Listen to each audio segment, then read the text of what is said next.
Greg, you go ahead. You start off there, big guy. I will. Okay, thank you, Dr. Lott. Hi, everyone. What an awesome video. And I just have to say thank you to PHSA for sponsoring this event and for putting that beautiful video together, and for all the students that helped be a part of that. I think that's really exciting. I'm excited to introduce this to you, but I'll just tell you about myself first. So I joined Cal State LA 2 years ago at the very beginning of the pandemic. So this is really my first week on campus since I've been hired. I love public health because it's about helping people. And I love that we can do that in large groups rather than working individually, one-on-one. The courses I teach are health policy, vulnerable populations, and healthcare administration for the master's students. So I look forward to having many of you in my courses. Dr. Lott. Thank you, Dr. Stevens. Good afternoon. It's good to see you all. It really is. I said this at the top of the hour, but I'm looking through the names. You know, I teach the 3140 class, which is the intro class to healthcare systems that everybody has to take. So I think I've had all of you as students. I think I recognized everybody here, and that's just great. So that makes it a lot easier because I don't have to do another lecture here, because you already know what I think, and you know a lot about my background and what's important to me. I will tell you, and those of you, and all of you have had my class, those of you who remember the lectures, I've always been a big, strong person, a strong supporter of prevention. And I'm not going to go through the 3 different levels of prevention. I'm not going to test you on that today, but prevention is key, and public health is all about that and more. You know, and I recall from my very young age of being a smoker from the age of 15 to 35, and paying 27 cents for a pack of cigarettes, and seeing today that we're paying $10 for a pack of cigarettes, and what the difference that made. We were able to cut the smoking rate in the United States down to the lowest level of any industrialized nation on the planet, because we raised the money and we waged the campaign against smoking. We raised the money needed to fund that. This is what advocacy is all about, and this is what Dr. Fine is talking about in his book. You know, so I'm very excited to see what public health, or to know and to have experienced what public health advocacy can do to make a difference in our lives. That's what turns me on every day. I get up and get involved with you all, and get involved in healthcare. Well, so now we're going to move into a little bit of a discussion about this book as really sort of a warm-up to this semester-long book read. So let me just recap a few things about this book read, some of the technical details here. So many of you have seen me around campus, popping into your classrooms, distributing books, and I appreciate the patience of everyone who heard me recite my spiel maybe 2 or 3 or 4 times. So our department voted on a book to read to create some sort of sense of solidarity for this department. We could all unite around a theme, or all unite around some learning that would happen outside of the classroom. And thanks to Dr. Zellman and the other faculty, we were able to shake loose some funds to buy every student, and to buy every undergraduate and graduate student, and to buy the faculty members a copy of this book. So you should have one in your hands at this point. If you don't, you will probably be getting one for me later today. Thank you, Melina. Yep, it's going to disappear when I've got the background. Yes, thank you, Caroline. So if you don't have one already, you can either wait to get one from me at the end of the day. I'm visiting 2 more classrooms and 2 more classrooms tomorrow, or stop on by the 3rd floor of Simpson Tower to pick up a book. They're just outside my door. You can get one from Caroline or myself. What makes this special? Well, first of all, we're reading a really good book. This is a really interesting book with some controversial ideas. It's written by a physician, a family medicine physician, who is also the former director of the Department of Public Health of Rhode Island. So he knows that intersection between medicine and public health. And I think that's a really important connection for us to make, because the money's in medicine, but the power is in public health. And so, we don't have to necessarily agree with all of the ideas that are presented in the book, but that's what makes this just sort of a fun and interesting book read, is we get to have good discussions about it and do some deep learning that way. Second, what makes this special, I think, is that we're the only undergraduate public health program that I'm aware of and that my colleagues are aware of that's ever done something like this. So this is something that we're adding above and beyond what other undergraduate programs are doing around the United States. And then third, I think learning outside the classroom is one of those ways that we actually grow intellectually. We can sit in a classroom, we can listen to our lectures, and we've got fantastic faculty teaching you. But really, sometimes the learning has to happen on your own, and it has to be driven by you. And that's what we're trying to do here, is give you the power to do your own learning, to begin those conversations with your friends and your family members and with your colleagues, just prompted by this book chat. Let me just tell you, before we move to the discussion, which I'm really excited for, and Dr. Lott, thank you so much for being here and joining me in this. I just want to recount where this idea came from. When I was an undergraduate at UC San Diego, the college provost invited students from across the university to read a book with him. This was not a class. This was just, a flyer stuck up on a wall at that time, because they weren't really emailing everybody yet. This is sort of pre-email days, if you can believe that. But he invited people to read a book by James Joyce called The Dubliners. Now, I'd never read James Joyce. I think maybe like The Portrait of an Artist as a Young Man, I think was required in high school, but I didn't really read him. Really wasn't that interested in him. But the fact that the college provost was inviting me to join in a book read, it got me really excited. There were no stakes to participating, so we could show up to these conversations without ever having read even a single paragraph of the book. But of course, we knew we would get more out of this if we did the reading too. So we'd meet every other week to talk about the book, and really it was the conversations that were the best part of this. Sometimes they were confusing, other times they were really enjoyable and enlightening. And I'll be honest with you, I remember very little of the book. But that wasn't the point. I just loved hearing the professor and my peers talk about the book. I got to chime in every so often when I felt like I had something to contribute. And it made me learn a few things. I realized that I could drive my own learning with my own responsibility simply by choosing to pick up a book. And that I learned a lot just by talking and interacting with people. It also made me love my university. That gave me the opportunity to do that book reading, because they bought that book for any one of us that wanted to do it. So I'm trying to bring that same thing to our students here. And I know that Dr. Lott and the other faculty here share that same passion for helping you get the most out of your college careers. So with that, I'm really anxious to get to our conversation, Dr. Lott. And I'm going to kick it off with you. We're doing this conversation really to give folks a preview of the kinds of questions that are going to be raised and the kinds of ideas that you'll be encountering when you read this book. You know as well as I do, Dr. Lott, that this book is a bit of a manifesto about what's wrong with the healthcare system, and really gives us some course of action for what can be done to fix it. I'm wondering if you would mind just sharing with us what you think is wrong with the healthcare system as you see it today. Sure. Well, that's a fantastic way to start. And this book really is Dr. Stevens says it real. Everybody needs to put themselves on mute here, because we're getting some feedback. Thank you.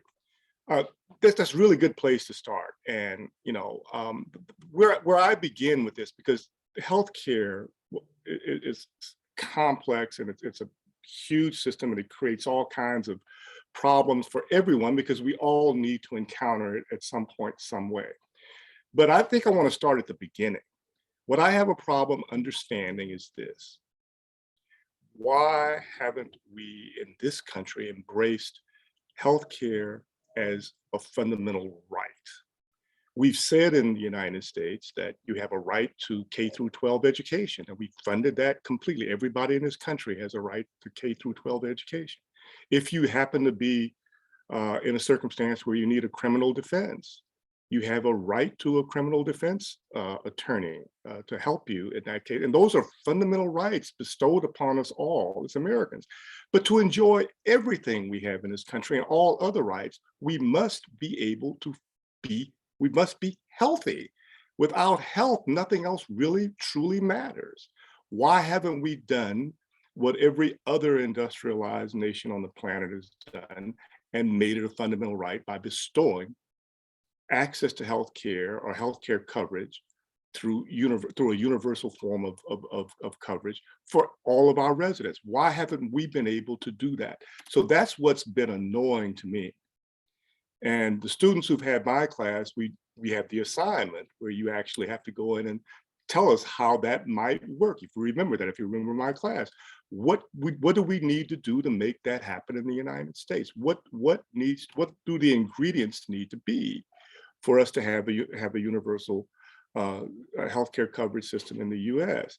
So that's where I start, Dr. Stevens, is, why isn't it a right? I mean, if we establish it as a right, then I think we have built the foundation for everything else to follow, to make the system, to write the system and make it work for everyone. I think you raised some really good points there. It's the fundamental question about why we've chosen to sort of exclude healthcare from the set of universal rights that we've granted. Like you mentioned, education, right to a criminal defense if we can't afford our own lawyer. So why have we chosen to make healthcare about something else, that it's a privilege to have as opposed to a right? For me, my major gripe in the healthcare system is that we don't really actually have a system.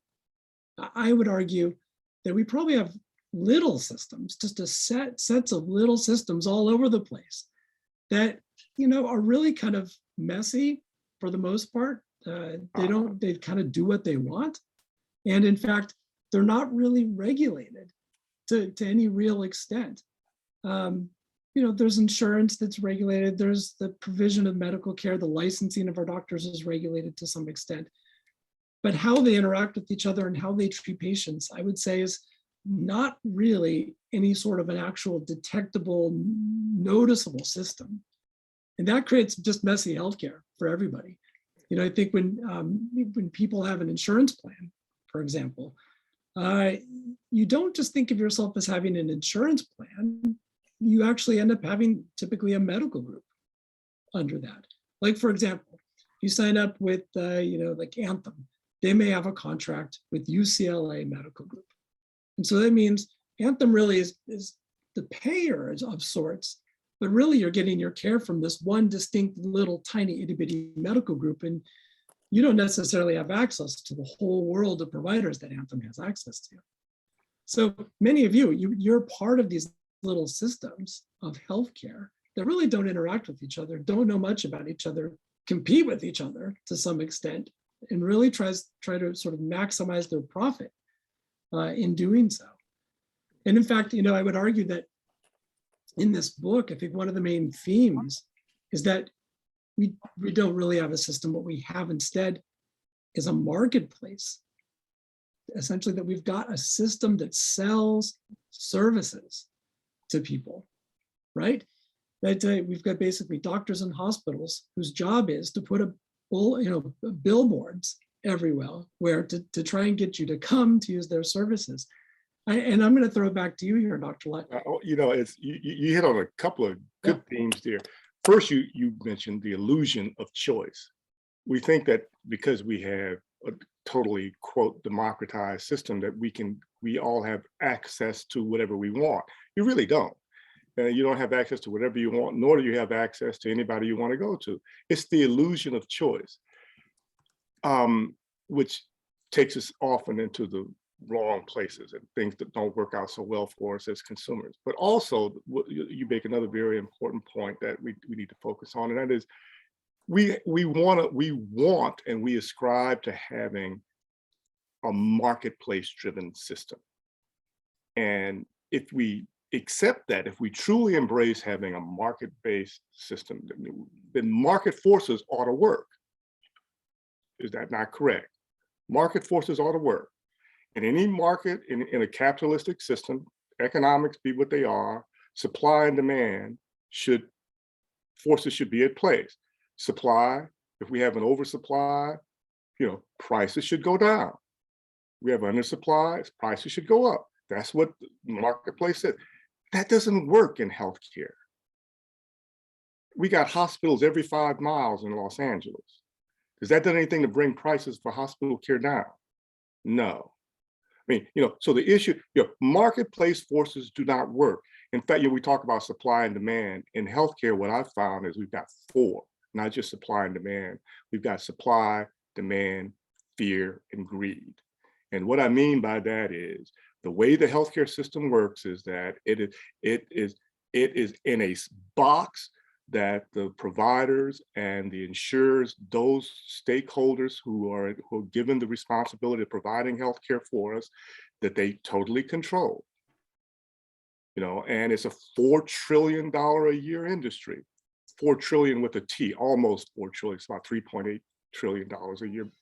So there's a lot of stakeholders who have a lot of interest in making certain that the current system stays the way it is, because they can give us that illusion of access. They can give us that illusion of choice. They can give us that illusion of, a marketplace-driven system when it isn't. It's an oligarchical system where you've got the big systems controlling price, you've got them controlling regulation, you've got them controlling access, and even who gets what. So I'm a little bit, you can tell I don't have any opinions about this, right? You can see that, but Neither do I. That's where I come to it. Yeah. That's right. Let me just pause here for a moment and just acknowledge that, for everybody that's a part of this discussion right now, listening, we might be using some phrases and terms that just feel confusing or just a little bit over your heads. And that's okay, because some of them are over my head, I hear too. And this is an okay feeling to have at this point, because as you read through this book, you're going to be able to understand more of this terminology.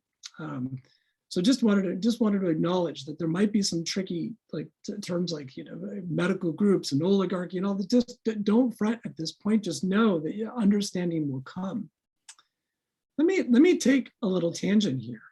I think one of the main messages in the book that we will get to see argued and played out is that that the problems in our healthcare system don't just reside in the healthcare system, but in fact affect democracy.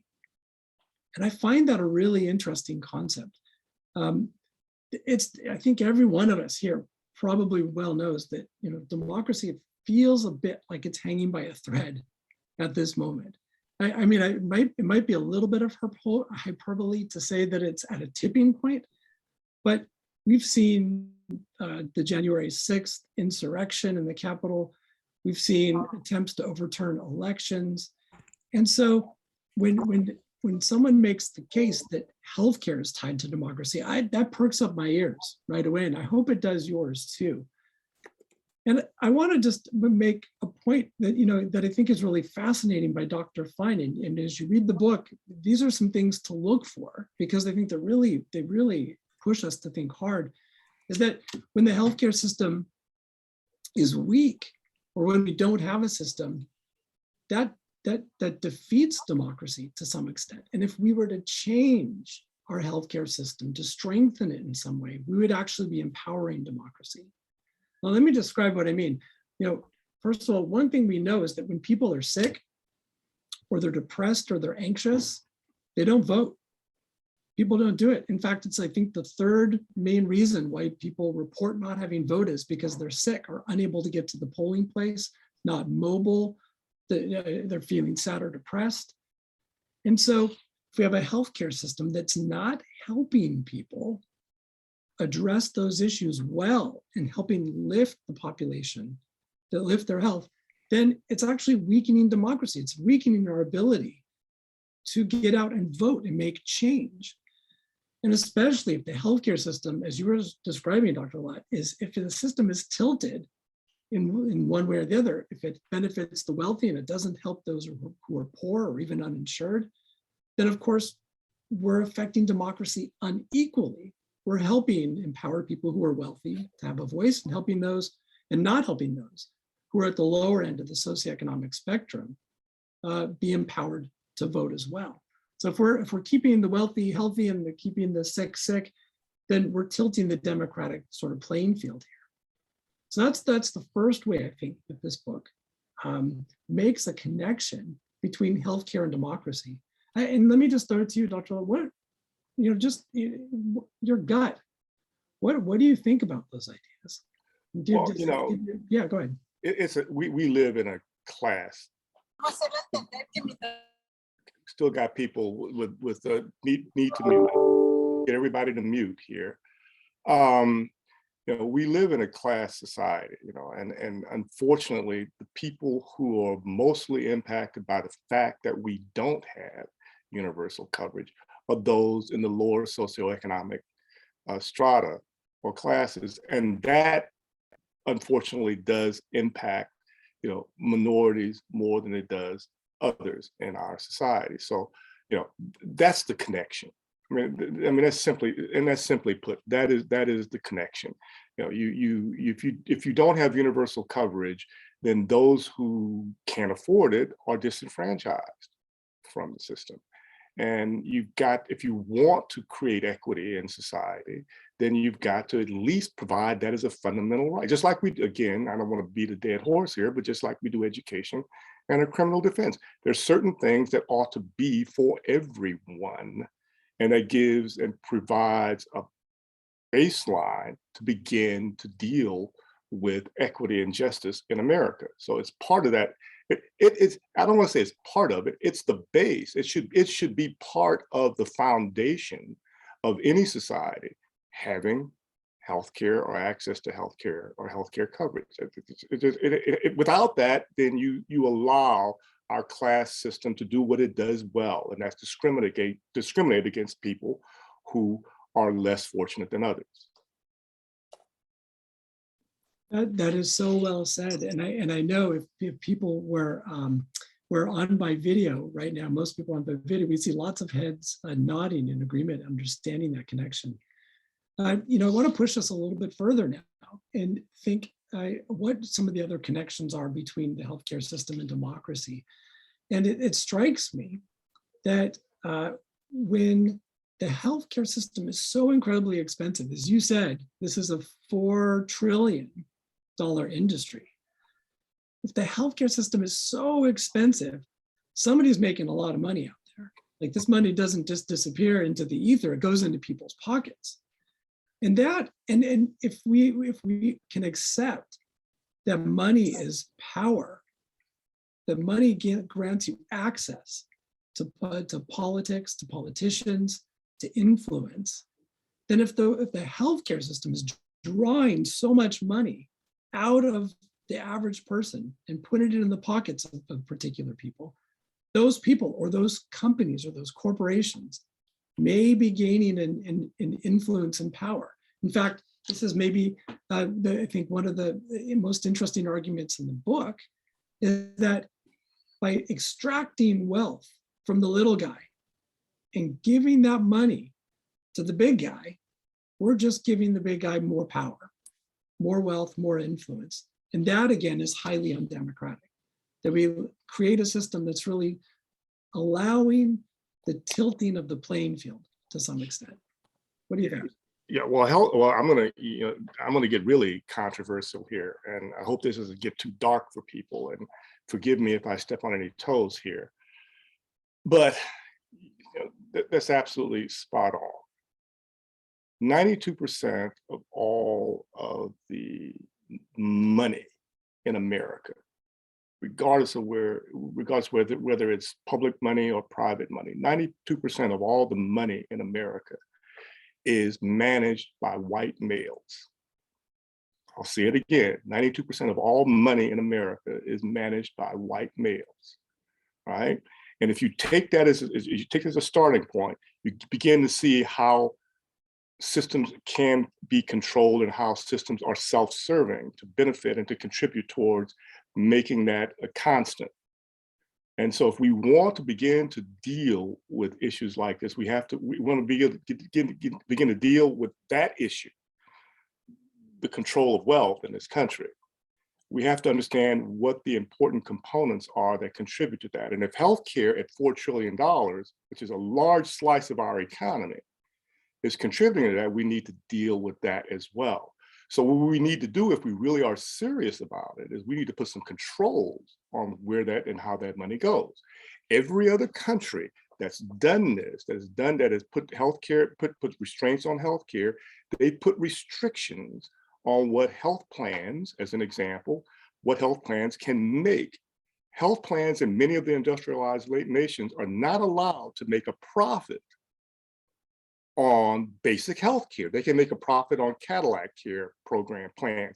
Again, these are terms that some of our students know and some don't, but you will learn about them. But for basic coverage, not allowed to make it. Doctors and hospitals in many of these countries must accept rates that are defined by government entities. We don't have that in America as well.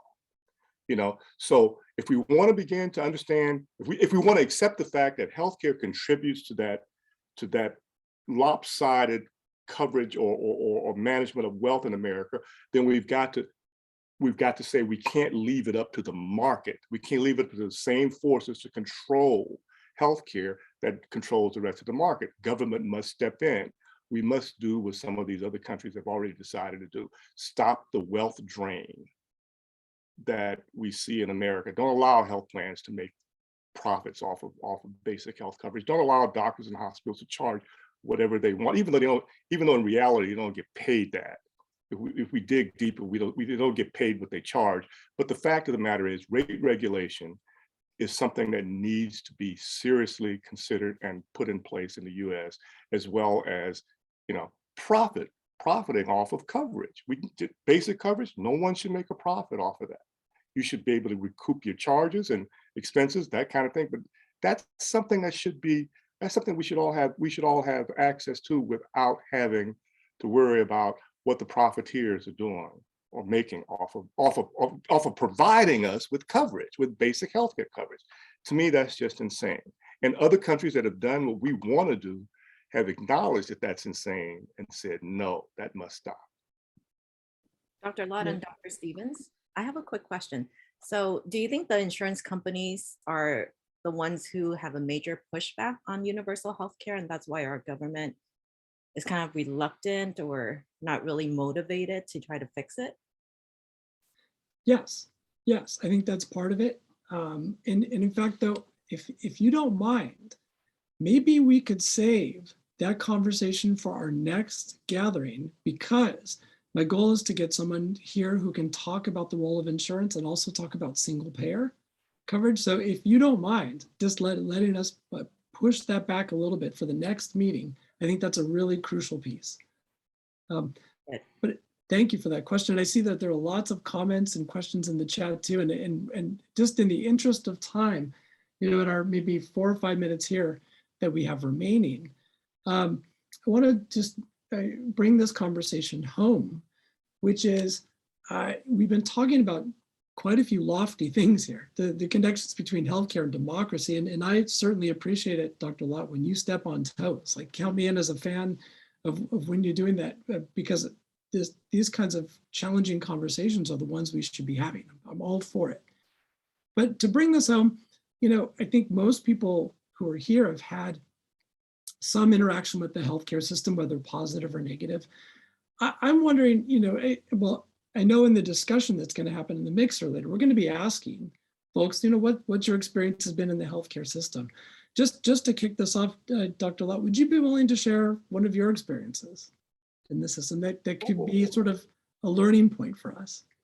I will share with you how I got involved in healthcare. I've just spent 30 years of all of my career, but 30 years of my life doing nothing but this. And the way I got started in this was actually when I was a child. I was raised in a housing project in South Central Los Angeles, the Jordan Downs housing project. And I was going to Markham, what they call middle school now, it was Markham Junior High School. And I broke my arm on the softball field. and this was, just to show you how old I am, this was before the Emergency Medical Treatment and Active Labor Act was made law. I think that was in 1986 that that law was passed. I don't remember exactly. Some of my students probably remember that because it was on a test. But anyway, what happened was my mom came down to the school and she took me to the nearest hospital. And the nearest hospital was St. Francis Medical Center in Linwood, back then run by the church and the nuns. And we walked into the emergency room with my hand on a clipboard that the coach had given my mom to take me there. She took off of work from one of her 4 jobs. She was a single mother raising 5 children in a housing project. And the nun received us at the desk and she said, okay, what type of insurance do you have? And this was, and my mother said, we don't have any insurance. She said, well, I'm sorry, ma'am, you're going to have to take your son to the county hospital in County General over on the east side of Los Angeles, now called County USC Medical Center. So we rode a bus for 2 hours with my arm in agonizing pain to get to County USC Medical Center, where they took care of me. Now, EMTALA eliminated that. Hospitals can no longer turn you away because you don't have insurance if you are in pain or have an emergency. But in those days, that was the trigger. And I'll never forget that experience. It lives with me to this day. And so when I had a chance to make a career choice, I had 2 choices. I had a decision to make between 2 opportunities provided me when I graduated from college. And I decided to go into healthcare. And in fact, my first job was at County General Hospital. I went there first and got my chops on healthcare, working there for 12 years before I moved off into other areas. But that was my encounter, being turned away while I was in pain, and the same thing that led to the enactment of EMTALA the same experience was held by many women. Some of you, we don't know how fortunate we are today. But at the same time I was being turned away, women who were in active labor were turned away from hospitals because they didn't have insurance. And they would wind up having their babies in a parking lot of the hospital. That was then. We're not that bad today. But we still are not doing all we can do to make certain that those who are less fortunate and disenfranchised get what they need, get what would be just considered adequate and proper for most human beings. And so that was my experience, and that's what got me juiced about healthcare. Well, thank you for that. My experience is not as dramatic, but something that really clued me into there being problems in the healthcare system, other than just the general lack of uninsured and difficulties in access to care that that are awful and that you're describing. But the story of my mom, who passed away last year, is something that sticks with me because she was a high user of the healthcare system prior to that, for no other reason than her physician kept calling her in to do a series of tests, which were basically stress tests for her heart. She was a cardiologist, and he had her do these every 6 months for 10 years. Now, if you're in clinical medicine at all, you would right now be saying that's insanity. And my mom wouldn't hear it because she trusted her physician, but he made hundreds of thousands of dollars off of her. And we knew it wasn't right. But this was prior to my mom passing away. But I had many conversations with my mom and with my dad about what this physician was doing. And I knew that the incentives in the system were wrong. If a physician could get away with that kind of behavior, that the incentives in the system were wrong. So I'm really hoping that folks will stay for this mixer and discussion that comes up, and we'll take time to share your own experiences as well. Let me just say to Dr. Lott, thank you for joining me in this conversation and being supportive of the book read. I'm so excited that so many of your students are excited to see you here. Thank you to PHSA for hosting this. And if I could ask a favor of everybody, I would love to take a group photo, because this book read is not an individual solo activity. This is a collective thing. You're a part of something. So for just 30 seconds to a minute here, could I ask everybody to turn on your cameras for just a tiny bit of time and raise your hands up and wave or whatever you want to do, and we'll take a group photo. Hold I up your know- book if you have it. Yeah, that's a great idea. Yeah. I have to put this in a view mode, gallery mode. Wonderful.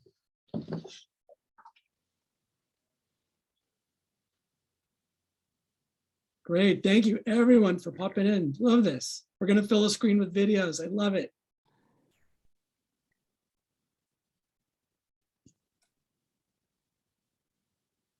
You know, this is a great read too. I read it in one weekend. You can sit down and, you know, over a 10-hour period, you can read this book. So I really do.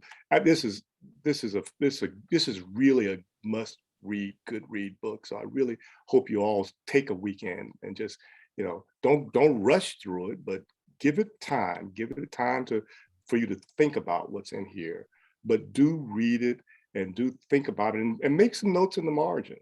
And take them to your class and ask your instructors questions about what you've read in this book. Don't just wait until we get together on the book read to talk about this, and we will, but you know, take what you lead, especially some of you who are taking my class this semester, come back to the classroom and challenge me and challenge us all to think about what some of the precepts are in here that you think we should be paying attention to. It's worth it. It's worth doing that. It really is. Thank you. With that, I'm going to hand it back to, I believe, Melina. Thank you, everyone, for being here. Thanks, Dr. Stevens and Dr. Lott. That was awesome. Let me actually stop the recording now.